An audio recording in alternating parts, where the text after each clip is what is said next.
Ini kerinduan kami Tuhan. Demi Kristus Yesus kami berdoa. Amin. Shalom jemaat yang dikasihi Tuhan. Shalom. Senang pagi hari ini bisa bersama-sama kembali dengan Bapak Ibu Saudara sekalian di dalam ibadah yang kudus ini. Hari ini kita akan bersama-sama merenungkan kebenaran Tuhan dengan judul Kuasanya Begitu Besar.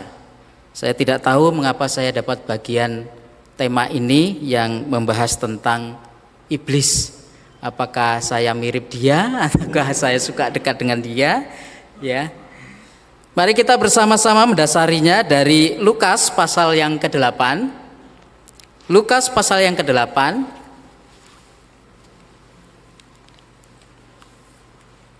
Kita akan membaca dari ayat yang ke-26 sampai ayat yang ke-39.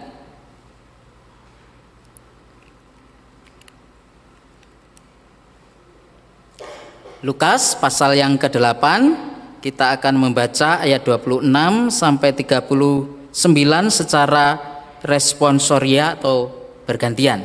Saya akan baca ayat genap, Bapak Ibu Saudara sekalian, ayat yang ganjil. Demikian sabda Tuhan. Lalu mendaratlah Yesus dan murid-muridnya di tanah orang Gerasa yang terletak di seberang Galilea.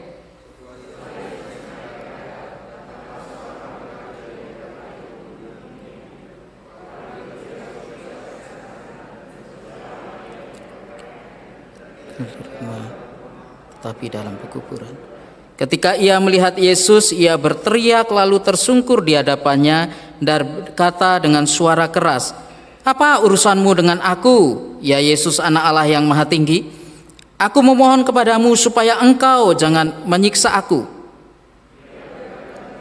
Sebab Yesus memerintahkan roh jahat itu keluar dari orang itu, karena sering roh itu menyeret-nyeret dia. Maka untuk menjaganya, ia dirantai dan dibelenggu. Tapi ia memutuskan segala pangkat itu, dan ia harus setan itu ke tempat-tempat.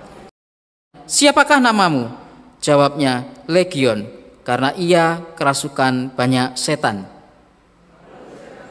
Itu mohon kepada Yesus supaya ia jangan memerintahkan mereka masuk ke dalam jurang.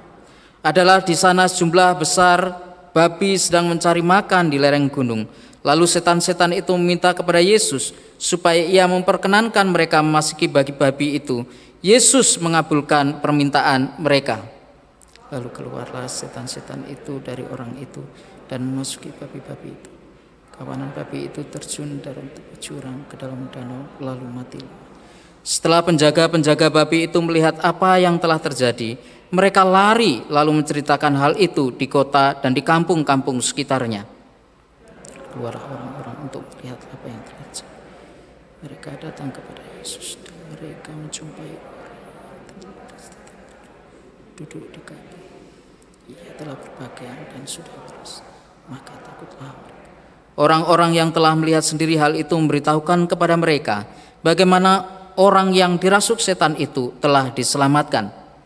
Lalu seluruh penduduk daerah Gerasa meminta kepada Yesus supaya ia meninggalkan mereka, sebab mereka sangat ketakutan. Maka menaiklah ia ke dalam perahu, lalu ia kembali. Dan orang yang telah ditinggalkan setan-setan itu meminta supaya ia diperkenankan menyertainya. Tetapi Yesus menyuruh dia pergi, katanya, "Pulanglah."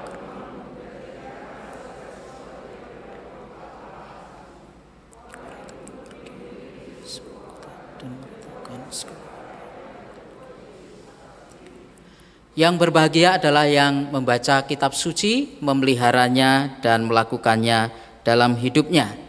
Bapak Ibu, satu kali ada sebuah keluarga mengundang seorang pendeta untuk mendoakan salah seorang anggota keluarganya yang sedang kerasukan setan. Keluarga itu menceritakan bahwa kira-kira 10 setan itu merasuki salah satu anggota keluarganya. Lalu pendeta seperti biasa mendoakan dengan keras, dengan menengking, "Keluarlah dari orang ini karena dia milik Tuhan." Lalu 9 dari 10 setan itu kira-kira pergi gitu ya. Pergi, kemudian si yang kerasukan setan ini kok masih memberikan respon yang kurang baik gitu ya. Masih menggeliat-geliat, lalu kemudian melotot-melotot, kemudian pendeta ini menengking lagi, dalam nama Yesus keluar setan. Nah, ternyata masih begitu juga orang yang didoakan itu. Lalu 9 setan itu kembali. Pak Pendeta, percuma Pak Pendeta itu mengusir kami. Loh, kenapa kok percuma? Kan aku punya nama Yesus yang punya kuasa untuk mengusir setan. Percuma Pak Pendeta. Bapak mau berdoa, doa Bapak kami 10 hukum Tuhan Bapak bacakan, percuma. Loh, kenapa kok percuma? Ya, Bapak mau teriak-teriak nggak akan didengarkan, soalnya yang satu itu budek. Saudara, kita mungkin menganggap ini guyonan ya. Tetapi sadar atau tidak sadar, sebenarnya kehidupan kita di dunia ini tidak sendiri. Ada kuasa Tuhan, ada kita, dan juga kuasa yang lain. Kita seperti akrab. Kalau kita dulu ngomong COVID itu ya harus akrab dengan kita gitu ya. Tetapi sebenarnya kita hidup tidak sendirian. Ada kuasa yang lain yang hidup bersama-sama dengan kita dan bisa menggoda kita kapan saja. Saudara, ini bukan sesuatu yang untuk kita remehkan. Karena kuasa yang lain selain Tuhan itu akan membawa kita, akan menguasai kita, bahkan bisa menipu kita kapan saja kalau kita tidak waspada. Kuasa setan bisa bekerja kepada orang-orang di perkotaan, bahkan di pelosok-pelosok kampung. Orang bisa menggunakan kuasa-kuasa yang lain selain Tuhan, tetapi ngakunya udah Kristen. Saya pernah tinggal di satu rumah, saya tidak sengaja buka-buka lemari, karena memang lemarinya itu ditinggal nggak bawa sama orangnya gitu ya. Lalu saya buka-buka, saya mendapati beberapa bungkusan ya, yang dibungkus dengan kain merah ada, kain emas ada. Lalu saya menemukan kotak kecil, sampai sekarang saya masih simpan kotak kecil itu. Kenapa? Karena kotaknya bagus, ukir-ukiran kayu jati gitu ya. Tapi dalamnya masih ada di situ.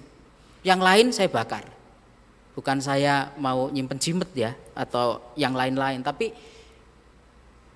ada di rumah orang Kristen menyimpan hal-hal seperti itu. Menemukan benda-benda yang seharusnya tidak disimpan oleh orang percaya. Kuasa iblis juga bisa bekerja dengan ajaran atau praktek yang seolah-olah benar. Hal yang saya baru ceritakan tadi, ya orang Kristen tetapi masih menyimpan benda-benda itu dan dia masih ke gereja, bahkan masih melayani, bahkan mempersembahkan, masih ikut doa dan lain-lain. Dua hal berjalan bersama-sama. Dan di dalam kekristenan, dua hal atau tiga hal atau lebih hal berjalan bersama-sama dengan Tuhan, itu biasanya disebut spiritisme. Biasanya percaya kepada roh-roh yang lain, yang bukan hanya percaya kepada roh Tuhan yang diam di dalam kehidupan orang percaya. Dicampur adukan. Saya punya kakak sepupu, memang keyakinannya lain, tetapi dia belajar kitab suci kita, belajar kitab suci yang lain, belajar Al-Quran dan yang lain-lain. Dicampur adukan.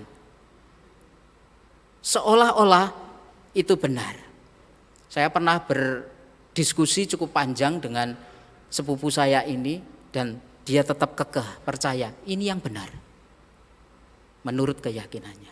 Saudara-saudara yang dikasihi Tuhan, kisah yang baru saja kita baca itu berbicara tentang roh yang menguasai seorang yang ada di daerah Gerasa. Kalau kita bicara tentang pengusiran yang dilakukan oleh Tuhan Yesus, kita bisa menemukan bahwa bukan hanya sekali Yesus melakukan eksorsisme atau pengusiran. Kalau kita baca perikop sebelumnya, kita bisa menemukan Yesus menaklukkan badai. Itu sebenarnya dalam ranah eksorsisme, ya, pengusiran atau penaklukan. Kalau kita mundur lagi ke belakang, maka kita akan mendengar cerita tentang perempuan-perempuan yang melayani. Salah satu yang melayani atau mengikut Yesus adalah Maria yang disebut Magdalena. Ada 7 iblis yang menguasai, merasuki Maria Magdalena. Saudara, Yesus di dalam perjalanannya sebenarnya dari Galilea itu menuju Yerusalem. Dia mau mempersiapkan dirinya untuk dikorbankan, ganti hidup kita. Dia mau turut apa yang Bapa kehendaki. Tetapi di dalam perjalanan ini dia seperti diinstruksi gitu ya. Stop, mampir dulu lewat Gerasa, atau kalau di dalam Injil Matius dan Markus itu disebut daerah Gadara. Perjalanan Yesus yang agung itu, tujuannya yang agung itu harus berhenti sejenak memperhatikan apa yang terjadi di daerah Gerasa. Sesuatu yang sangat penting untuk dilakukan oleh Yesus Kristus. Memang yang utama adalah karya salib, tetapi menyelamatkan jiwa adalah tujuan Yesus Kristus jalan ke Yerusalem. Karena itu dia perlu. Saudara, saya ingin mendahului.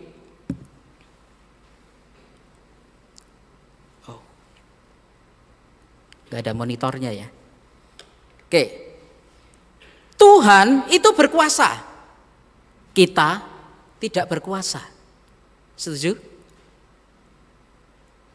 Saya ulangi ya, Tuhan itu berkuasa, kita tidak berkuasa. Setuju Bapak Ibu? Setuju ya? Kita banyak kelemahan, keterbatasan, mudah tergoda. Bahkan saat hubungan kita dengan Tuhan tidak baik-baik saja, itu iblis paling gampang masuk dalam hidup kita. Apakah orang-orang percaya bisa dirasuki setan? Saya yakin milik Yesus Kristus tidak bisa dikuasai. Diganggu iya. Kita bisa diganggu, tapi tidak bisa dikuasai kalau kita benar-benar menjadi orang percaya. Karena itu hari ini kita mau merenungkan kebenaran firman Tuhan dalam 3 bagian. Yang pertama kita akan merenungkan tentang mewaspadai kuasa iblis. Yang kedua kita akan merenungkan tentang bagaimana mewaspadai tipuan iblis. Dan yang terakhir nanti kita akan berbicara tentang mewaspadai pengikutan kita kepada Tuhan. Saya mulai dari yang pertama, Bapak Ibu Saudara sekalian. Ketika kita membaca ayat 27 sampai 33, kita akan tahu bagaimana iblis itu punya kuasa. Iblis itu membawa orang itu ke dalam kuasanya. Orang itu dirasuki setan tidak sebentar. Di situ dikatakan sudah sangat lama. Kuasa iblis itu bisa menguasai seseorang dalam jangka waktu yang lama, bahkan menghasilkan perilaku-perilaku yang aneh.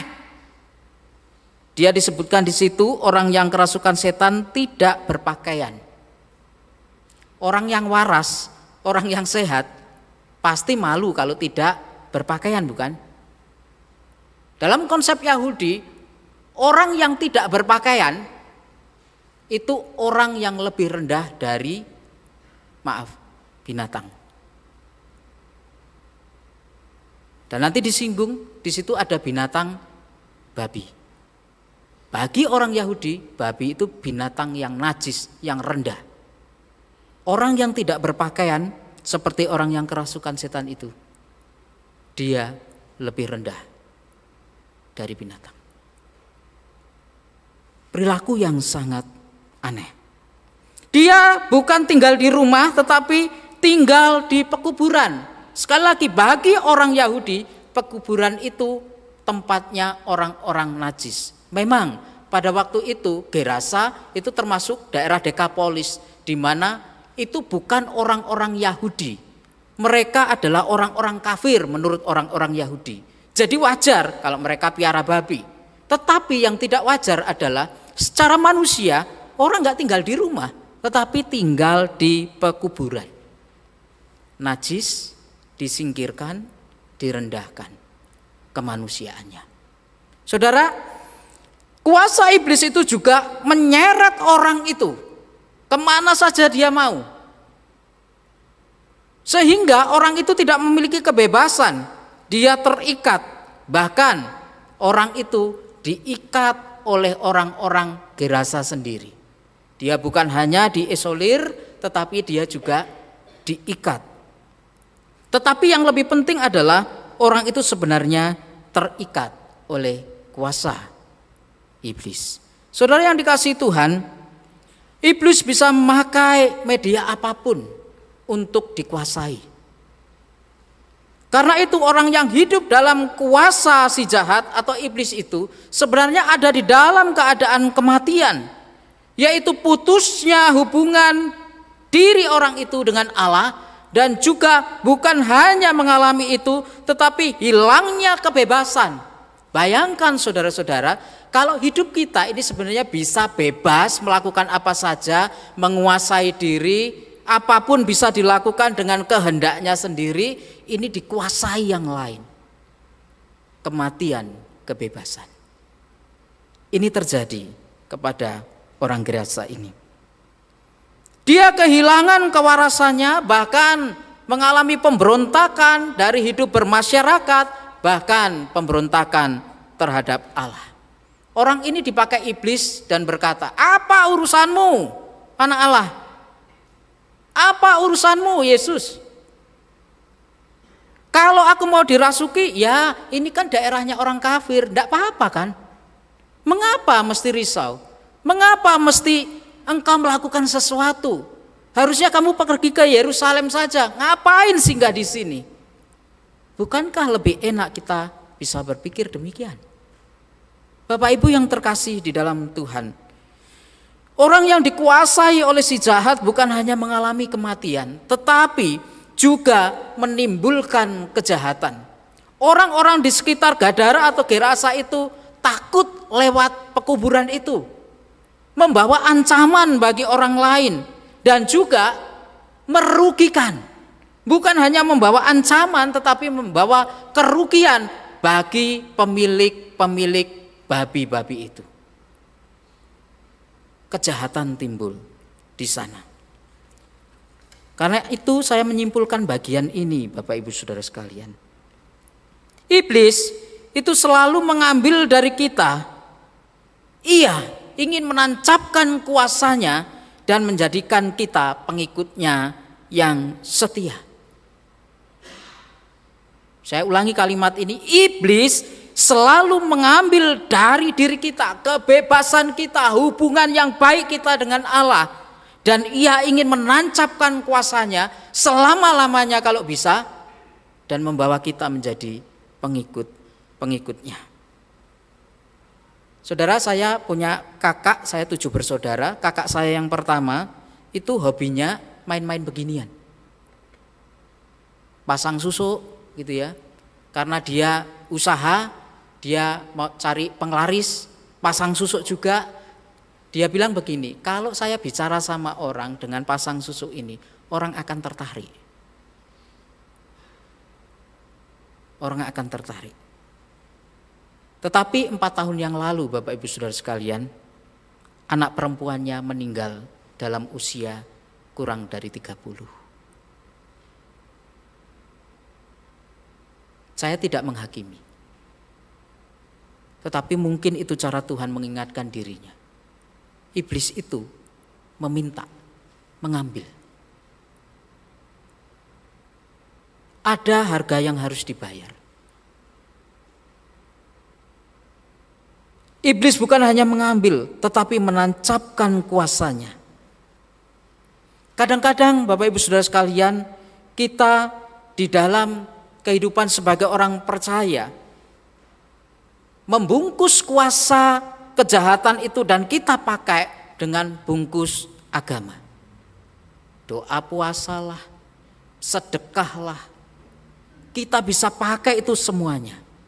Bahkan kita sering mendapati, aku kalau nggak didoakan pendeta Andrew atau Loserip itu nggak puas gitu. Rasanya nggak abdol. Jangan-jangan kita sedang menggunakan kedok agamawi ini untuk melegalkan kuasa yang lain selain Tuhan. Boleh didoakan pendeta Andrew, boleh didoakan Loserip, boleh. Tetapi kalau kita sendiri tidak yakin bahwa kuasa Allah itu bekerja dalam diri kita, kita harus pertanyakan keyakinan kita. Saudara-saudara yang dikasihi Tuhan, yang kedua adalah mari kita waspada terhadap tipuannya. Iblis bukan hanya menancapkan kuasanya di dalam kehidupan bahkan orang-orang yang sudah percaya, tetapi tipuannya juga masih bekerja. Ketika kita membaca ayat 34 sampai 37, kita akan mendapati di sana bahwa orang-orang yang menyaksikan bagaimana Kristus itu melepaskan orang Gerasa yang kerasukan setan itu, mereka lari, mereka ketakutan, bahkan mereka sangat ketakutan, bukan hanya takut, tetapi sangat takut. Saudara, orang-orang yang ada di Gerasa ini, mereka ada di dalam ketakutan. Mereka sedang kehilangan keberanian untuk menyaksikan apa yang dilakukan Yesus Kristus.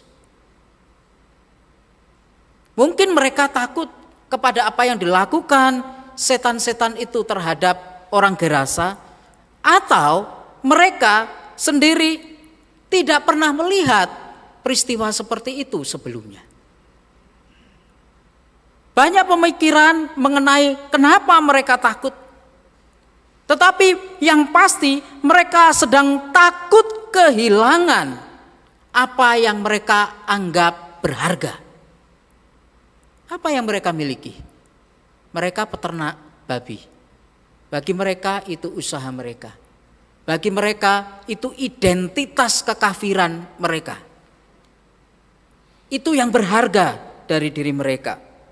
Yesus datang melepaskan seseorang yang kerasukan setan, tetapi mereka menjumpai kuasa iblis itu atau setan-setan itu meminta, tolong dong aku dipindahin. Dan herannya, Yesus mengabulkannya. Apakah Yesus kurang berkuasa dari setan-setan itu? Tidak, saudara-saudara. Yesus berkuasa, tetapi dia bisa mengizinkan itu terjadi. Yesus itu berkuasa, tetapi peristiwa-peristiwa yang membuat dirinya harus dikenal sebagai anak Allah itu bisa dia izinkan untuk terjadi.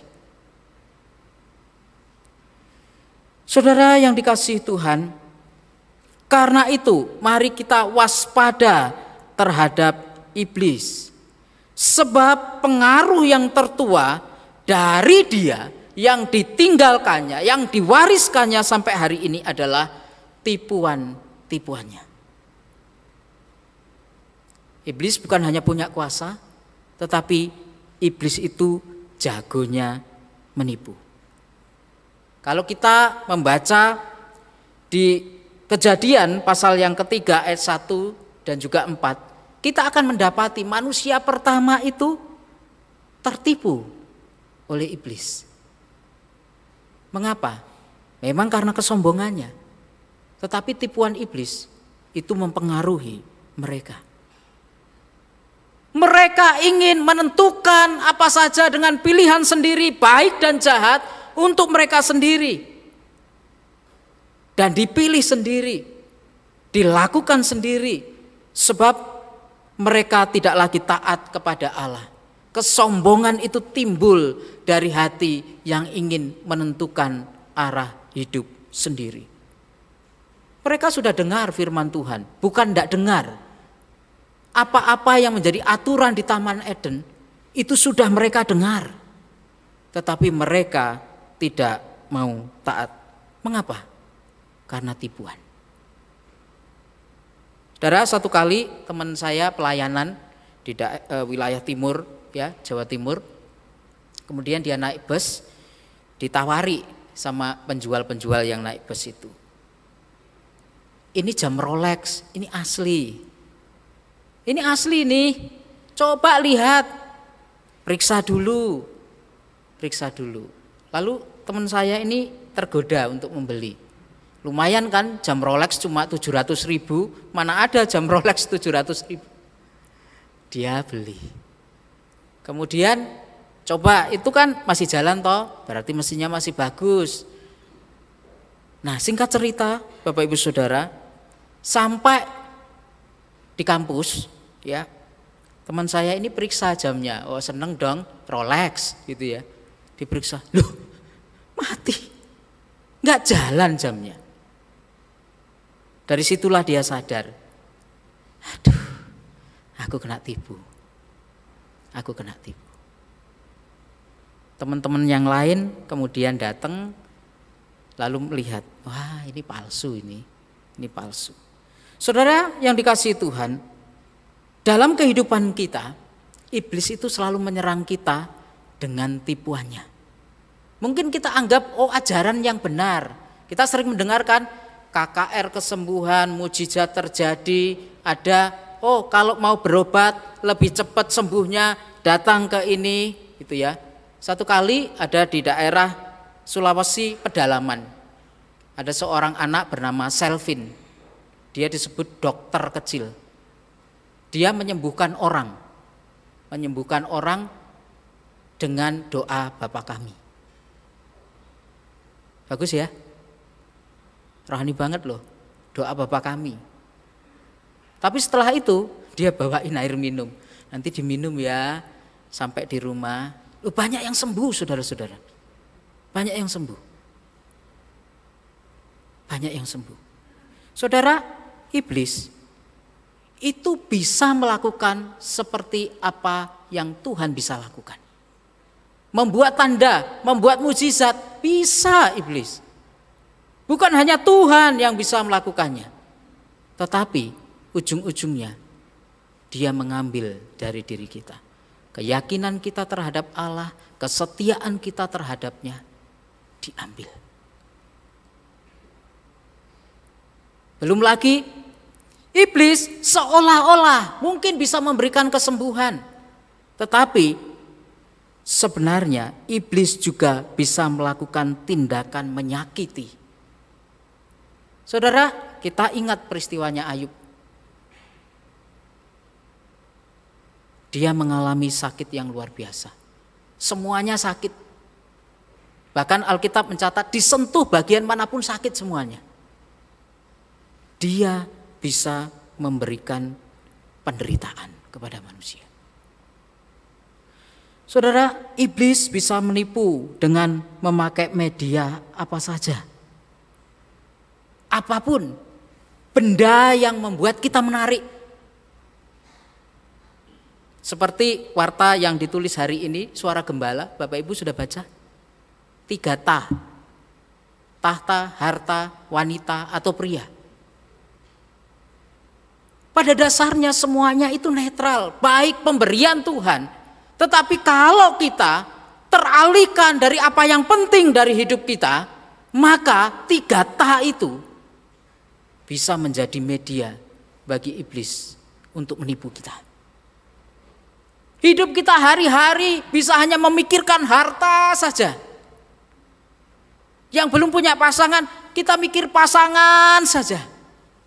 Seolah-olah tidak ada pemikiran yang lain. Seolah-olah nggak ada kehidupan rohani yang harus dibangun di waktu dan tempat yang lain. Saudara yang dikasihi Tuhan, kita bisa tertipu dengan banyak hal. Dan saat ini yang paling relevan adalah mudahnya mencari jalan singkat. Iblis bisa menipu kita dengan mencari jalan yang singkat untuk menyelesaikan masalah hidup kita. Entah melalui penglaris, entah usaha kita, sudah di sini kan paling deket ya sama Gunung Kawi, udah ke Gunung Kawi aja. Atau ke orang pintar, kalau profesor nggak apa-apa ya, kita bisa hitung-hitung ya secara matematika atau secara bisnis, kita boleh. Tapi kalau kuasa yang lain, mungkin kita sedang terjebak dalam tipuannya. Saudara yang dikasihi Tuhan, kuasa iblis bukan hanya bisa mencengkram hidup kita, tetapi juga bisa menipu kita. Yang terakhir saudara, mari kita waspada terhadap pengikutan kita kepada Tuhan. Kita membaca ayat 37, kita akan mendapati di sana bahwa orang-orang yang ada di Gerasa itu meminta Yesus supaya keluar dari daerah itu, meninggalkan mereka.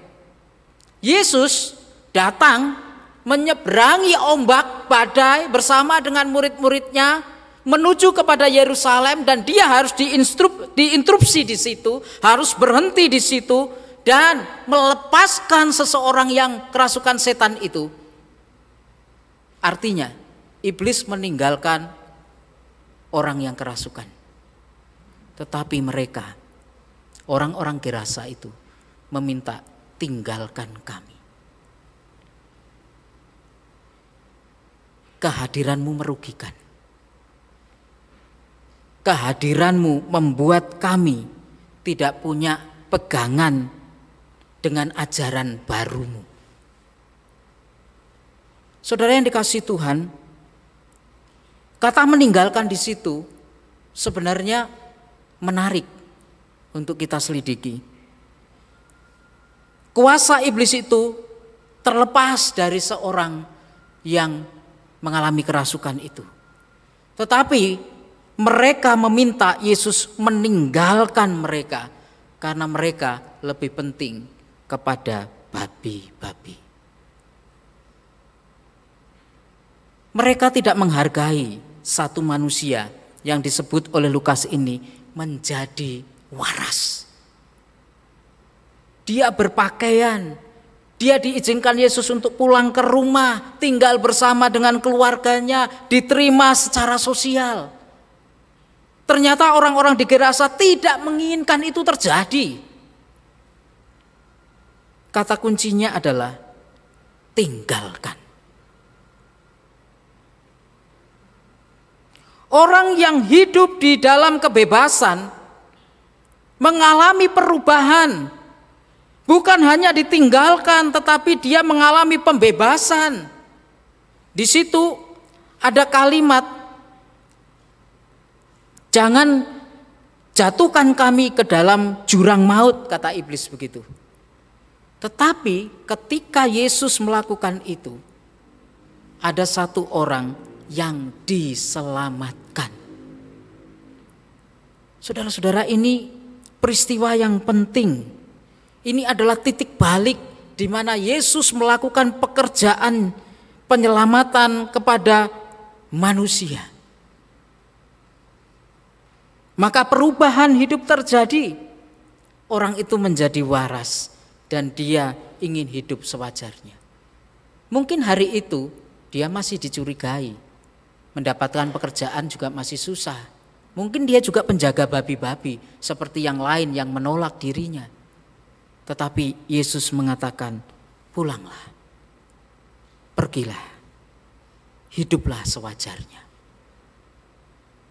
Saudara yang dikasihi Tuhan, perubahan hidup itu terjadi ketika perjumpaan atau encounter seseorang dengan Yesus Kristus. Perubahan hidup terjadi. Bukan hanya perubahan hidup terjadi, tetapi dia mengatakan di situ pada ayat yang ke-38 sampai 39 supaya dia ikut Yesus. Bolehkah aku menyertaimu? Bolehkah aku melayani bersama dengan engkau? Dan di dalam pelayanannya itu, dia menceritakan perbuatan Allah terhadap dirinya. Saudara, secara politis, orang yang dilepaskan dari legion atau kurang lebih, kalau legion itu sebenarnya adalah jumlah pasukan Romawi. Jumlahnya sekitar 3.500 sampai 7.000. Orang yang dilepaskan itu, kalau ditarik secara politik, sebenarnya mereka harusnya berbahagia. Mengapa? Ada orang yang waras. Tetapi ternyata orang-orang di Gerasa itu menganggap, loh, kalau dilepaskan, orang Romawi bisa serang kami. Kalau kami tetap kafir, kan mereka tidak mau dekati kita. Kami kan najis. Saudara yang dikasihi Tuhan, tetapi orang itu mengalami perubahan. Dia mau mengikut Yesus. Dan dia mau katakan kepada banyak orang, menceritakan perbuatan Yesus Kristus yang sudah terjadi pada dirinya. Bukankah ini misi yang sangat agung? Seperti yang dilakukan Yesus Kristus, menyelamatkan manusia.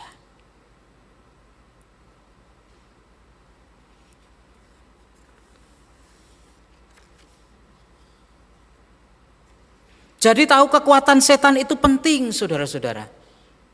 Tahu kekuatannya, tahu tipuannya itu penting. Supaya kita tidak seperti iblis yang bisa menguasai siapa saja. Karena hidup kita bisa seperti apa yang dilakukan, maaf, oleh setan-setan ini.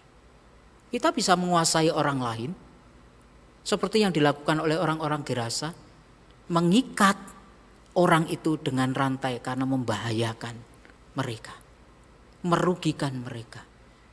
Mungkin kita dalam pengikutan kita bisa menancapkan kuasa kita kepada orang lain, menguasai mereka untuk kepentingan kita.